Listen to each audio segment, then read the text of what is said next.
Today we will be learning about how to use a block planner to effectively structure and sequence our writing. When creating a block planner, you want to create 5 large rectangles that represent the 5 paragraphs of your writing. For an informative text, you want to start with a hook. This hook grabs the reader's attention.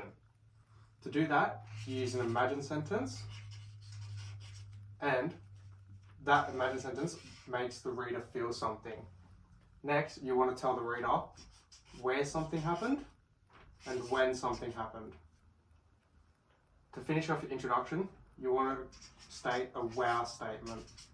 That wow statement leaves the reader intrigued and wanting more. The second paragraph is to do with the lead up to whatever you're speaking about. That lead up starts with a topic sentence.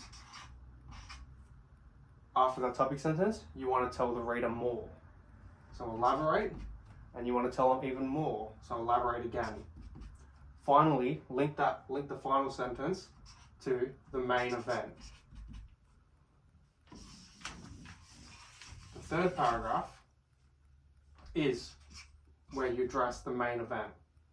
Again, start with a topic sentence and tell the reader when something happened. Elaborate again, and then link to the aftermath of the event. Your fourth paragraph is about the aftermath of an event. Again, topic sentence, elaborate again, and then state a big fact that's interesting, that will create a change after the event. During your conclusion, you want to summarize, what did we learn? What did we learn from reading this informative text? Again, elaborate, and finish with an imagined sentence that leaves the reader with a sense of hope. There's a little Superman symbol to represent hope. Now, everyone, could you please copy that onto your whiteboards? Now that we have our block planner, we're going to use the first section to help us write our introduction. Now, when we're writing our informative text, we want to think about something that we already know. For example, the Eureka stockade that we've been learning about in class. So, remember, when writing, we need to think it, say it to make sure it makes sense, write it, and then check it to make sure it's all correct. So remember, when we start with our hook, using an imagined sentence, and we want the reader to feel something. So now we think about something we want to write. Okay, I got it. Imagine moving far away from your family only to wake up hearing gunshots. Does that make sense? Yeah? Alright, let's write it. Remember, capital letter. Imagine moving far away from your family only to wake up hearing gunshots. Now, this is our hook sentence. Does it start with an imagine? Yes. Does it make the reader feel something? Yes. Moving away from your family, how would that feel? Not great. Secondly, we want to tell the reader where this happened.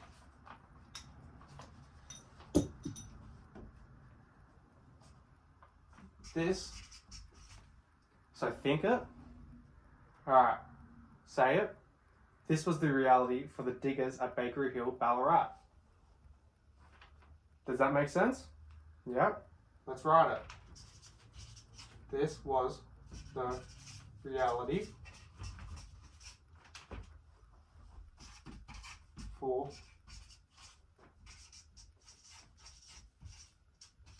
at Bakery Hill, Ballarat. Now it has the where, Bakery Hill, Ballarat. That is our where. Now, next thing we want to write is when did it happen? Think it. This significant event in Australian history occurred on December 3rd, 1854. Did that make sense? Yes. Let's write it.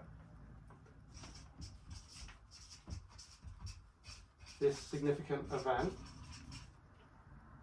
in Australian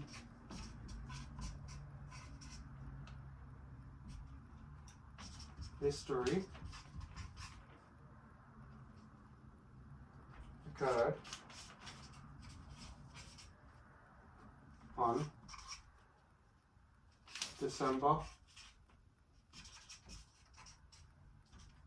3rd, 1854.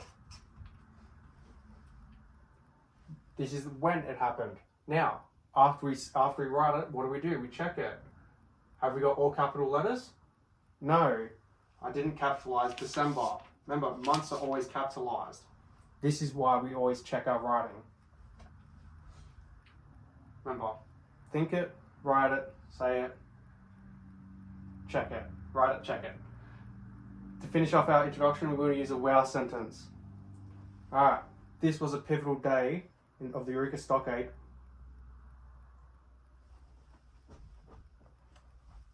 This was the day of the Eureka Stockade, marking a pivotal day when everything changed, not just for the miners, but for all of Australia. Wow sentence. Does it leave the reader wanting more? Yes. Let's make sense? Alright, let's write it. This was the day of the Eureka Stockade that changed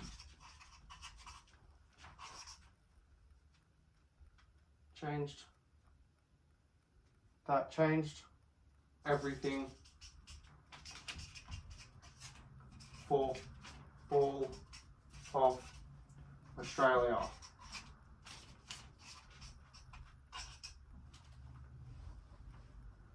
Check it. Good. So this is how I use my block planner to build myself my very own introduction. It has my hook using an imagine sentence, and it makes the reader feel something. It tells me where something happened.